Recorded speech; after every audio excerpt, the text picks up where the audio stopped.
നമസ്കാരം, സിറ്റി ന്യൂസിലേക്ക് സ്വാഗതം. National construction workers union INTUC ജില്ലാ സമ്മേളനം ഏപ്രിൽ 27 കണ്ണൂരിൽ നടക്കും. DCC ഓഫീസിലെ N രാമകൃഷ്ണൻ സ്മാരക ഹാളിലാണ് പരിപാടി സംഘടിപ്പിച്ചിട്ടുള്ളത്.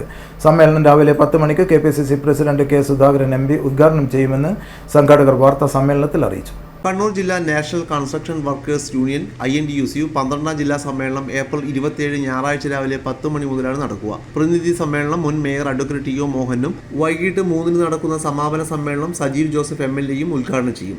INTUC സംസ്ഥാന ജനറൽ സെക്രട്ടറി മനോജ് എടാണി മുഖ്യാതിഥിയാവും. DCC പ്രസിഡന്റ് മാർട്ടിൻ ജോർജ് മുഖ്യ പ്രഭാഷണം നടത്തും. സമ്മേളനത്തിന് മുന്നോടിയായി നിർമ്മാണ തൊഴിലാളികളുടെ ആനുകൂല്യ കുടിശ്ശിക ഉടൻ വിതരണം ചെയ്യുക, ആശാ വർക്കർമാരുടെ സമരം ഒത്തുതീർപ്പാക്കുക, കേരള സർക്കാരിന്റെ തൊഴിലാളി ദ്രോഹ നടപടി അവസാനിപ്പിക്കുക എന്നീ മുദ്രാവാക്യമുയർത്തി സ്റ്റേഡിയം നെഹ്റു സ്തൂപത്തിനരികിൽ നിന്നും രാവിലെ 10 മണിക്ക് പ്രകടനമായാണ് തൊഴിലാളികൾ സമ്മേളന നഗരിയിൽ എത്തിച്ചേരുക. ഒന്നിനും നിയന്ത്രണമില്ല. കല്ല് മുതൽ മണ്ണ്, കമ്പി, സിമൻറ്റ്, പൂഴി എല്ലാം അതിൻ്റെ ഉടമകൾ തീരുമാനിക്കുന്ന പണത്തിന് വാങ്ങിക്കേണ്ടി വരുന്ന ഒരവസ്ഥ. അങ്ങനെ വരുമ്പോൾ നിർമ്മാണ മേഖലയിലെ ജോലിയും കുറയുകയാണ്. പലരും ഒരു ചെറിയ കൊച്ചു വീടോ അതിൻ്റെ മേലെ വല്ല 2 റൂം കൂട്ടിയെടുക്കണമെന്നോ വിചാരിച്ചാൽ സാധനത്തിൻ്റെ ഗുരുതരമായ വിലവർധനവാണ്. അപ്പോൾ അതിന് കേരള ഗവൺമെൻറ് ഈ നിർമ്മാണ സാമഗ്രികളുടെ വില വർദ്ധിക്കുന്നതിന് വേണ്ടി യാതൊരു നടപടിയും എടുക്കുന്നില്ല. ആയതുകൊണ്ട് നിർമ്മാണ മേഖലയിലെ സാമഗ്രികളുടെ വില നിയന്ത്രിക്കാൻ സർക്കാർ അടിയന്തര നടപടി സ്വീകരിക്കണമെന്നാണ് നമുക്ക് ആവശ്യപ്പെടാനുണ്ട്.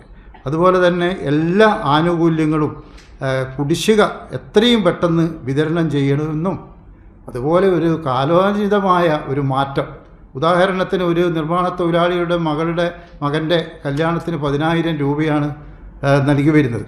അത് നമ്മുടെ ബഹുമാനപ്പെട്ട മുൻ മുഖ്യമന്ത്രി ഉമ്മൻചാണ്ടിയുടെ ഭരണകാലത്താണ് അത് പ്രഖ്യാപിച്ചത്. ഇപ്പോഴീ 9 വർഷമായിട്ടും 10,000 രൂപ തന്നെയാണ്. അന്ന് 20,000 രൂപയുള്ള 18,000 രൂപയുള്ള സ്വർണത്തിന് ഇന്ന് 74,000. അപ്പോൾ ആ ഒരു 10,000 രൂപ വിവാഹ ധനസഹായവും അല്പമെങ്കിലും എല്ലാ ആനുകൂല്യങ്ങളും കാലോചിതമായി വർദ്ധിപ്പിച്ച് കുടിശ്ശികയില്ലാതെ നൽകണം എന്ന് സംസ്ഥാന ഗവൺമെൻറ്റോടും ക്ഷേമനിധി ബോർഡിനോടും ആവശ്യപ്പെടുക എന്നതുകൂടി ഈ സമ്മേളനത്തിൻ്റെ ഒരു ലക്ഷ്യമാണ്. വാർത്താ സമ്മേളനത്തിൽ യൂണിയൻ ഭാരവാഹികളായ VV Saseendran, KV Pavithran, Kurumathur Sasidharan, KV Narayanan, Katteri Prakashan എന്നിവർ പങ്കെടുത്തു.